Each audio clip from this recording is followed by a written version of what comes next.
বেশিরভাগ মানুষই জানে না মুরগির মাংসের মধ্যে যদি দুধ ঢেলে দিই তাহলে কি তৈরি হবে। আসসালামু আলাইকুম এভরিওয়ান, আমি নীলা কুকিং ব্লগ থেকে আপনাদের জন্য খুবই মজার একটা রেসিপি নিয়ে হাজির হয়েছি। বেশিরভাগ মানুষ কিন্তু আমরা একঘেয়েমি মুরগি খেয়ে কিন্তু খুবই মজা লাগে না আমাদেরকে, এই জন্য আমি আজকে আপনাদেরকে অন্যভাবে তৈরি করে দেখাবো। প্রথমে আমি একটা মশলা তৈরি করে নেবো। এখানে হচ্ছে আমি পেঁয়াজ নিয়েছি ব্লেন্ডার করার জন্য, আর নিয়েছি কাঁচামরিচ, এটা পুরোটা কাঁচামরিচ করবো, বেশ অনেকগুলো কাঁচামরিচ নিয়েছি। আর নিয়েছি এখানে হচ্ছে নারকেল কোড়া নিয়েছি, আর বাদাম নিয়েছি, কাজু বাদাম 3-4টা, গরম মশলা নিয়েছি হচ্ছে 5-6টা এলাচ, গোলমরিচ 6-7টা, আর হচ্ছে 3-4টা হচ্ছে লবঙ্গ দিয়েছি। এর মধ্যে আমি দিয়ে দিব হচ্ছে টক দই। এখানে আপনার মিষ্টি দইটা অ্যাড করতে পারবেন।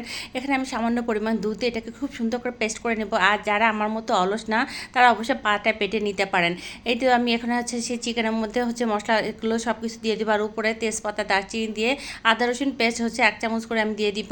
দিয়ে এটা আমি খুব সুন্দর করে হচ্ছে মাখাবো। এখানে হচ্ছে ব্রেস্তা ভেজেছিলাম তার তেল আর অল্প পরিমাণ সয়াবিন তেল দিয়ে দিয়েছি, দিয়ে হাত দিয়ে খুব সুন্দর করে মেখে নেবে। এটা আপনারা হচ্ছে মেরিনেট করে রাখতে পারেন, কিন্তু আমি এটা মেরিনেট করে রাখিনি, এটা সঙ্গে সঙ্গে চুলায় বসিয়ে দিয়েছি। আর মাখানোর সময় যে সুন্দর একটা ফ্লেভার বেরোচ্ছে, সেটা যখন আপনারা এটা মাখাবেন তখন বুঝতে পারবেন। আর এই যে আমরা কিন্তু বেশিরভাগ সময় দেখা যায় যে একই রকমের হচ্ছে যে মুরগির মাংসটা রান্না করে, যেখানে দেখা যায় যে সবাই তখন পছন্দ করে না। আর আমার বাচ্চারা তো মুরগির মাংসটা মোটেই খেতে চায় না। এখন আমি ওদেরকে এইভাবে তৈরি করার পর দেখা যায় যে খুব দ্রুত এটা শেষ হয়ে গেছে, এতই মজা লাগছে তাদের কাছে।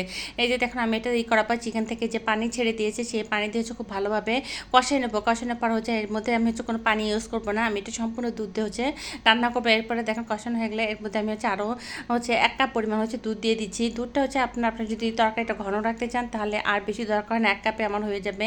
আর যদি ঝোল ঝোল রাখতে চান তাহলে একটু দুধটা বাড়িয়ে দিবেন। এখানে আপনারা গুঁড়া দুধটা ব্যবহার করতে পারেন, অথবা মিল্ক ভিটা দিয়ে তৈরি করতে পারেন। এখানে হচ্ছে যখন আমার প্রায় রান্না শেষের দিকে লাস্টের দিকে হচ্ছে ফ্লেভারের জন্য হচ্ছে আমি কাঁচামরিচ দিয়ে দিব, হচ্ছে পেঁয়াজ ব্রেস্তা অ্যাড করে দিব, আর এখানে হচ্ছে ঘি দিয়ে দিব 1 চা চামচ, আর হচ্ছে আপনার অ্যাড করে দিব। এখানে আপনার কারো জলটা সামান্য পরিমাণ অ্যাড করতে পারবেন, আমি কারো জলটা অ্যাড করে নিই। চিনি দিয়ে দেবো স্বাদ মতো, যে যেরকম মিষ্টি খাবেন এটা সেরকম দিতে পারবেন। এটা যেমন ঝাল হবে সেরকম হালকা মিষ্টি হবে, মানে সব রকম ফ্লেভারটা আপনি পাবেন। হালকা একটু গরম মশলা আমি দিয়ে খুব সুন্দর করে একদম মাখো মাখো করে ফেলবো। এখানে আমি কোনো এক্সট্রা পানি রাখবো না, যখন এর উপর তেল ভেসে উঠবে তখন এটাকে হচ্ছে আমি নামিয়ে রাখবো। দেখুন আমার একদম এটা পানি শুকিয়ে গেছে, আর সুন্দর সুন্দর মাখো মাখো হয়ে গেছে। আর এই মুহূর্তে যখন এটা রান্না করবেন না, সারাটা ঘর এটা ঘ্রাণে করতে থাকবে, যেটা মানে এত ভালো লাগে, মানে ঘ্রাণে মনে হয় যে এখনই ভাত খেয়ে নি। আর এটা আপনার সব কিছুর সাথে পরিবেশন করতে পারবেন, রুটির সাথে, নানের সাথে, পোলাওর সাথে, খিচুড়ির সাথে, সব কিছুর সাথে আপনি খেতে পারবেন। যেহেতু এখানে আমরা কাঁচামরিচটা অনেক বেশি পরিমাণ ব্যবহার করেছি, আর এটা যথেষ্ট পরিমাণ ঝাল হয়েছে। এটা দেখেন আমি হচ্ছে পোলাওর সাথে এখন এটা করবো, খেয়ে আপনাদেরকে দিব যে আমি পোলাওর সাথে খেয়ে দেখছি এটা যেমন ঝাল, মানে কাঁচামরিচ এতটা ঝাল হবে আমি নিজেও বুঝতে পারিনি, প্রচুর পরিমাণে ঝাল হয়েছে।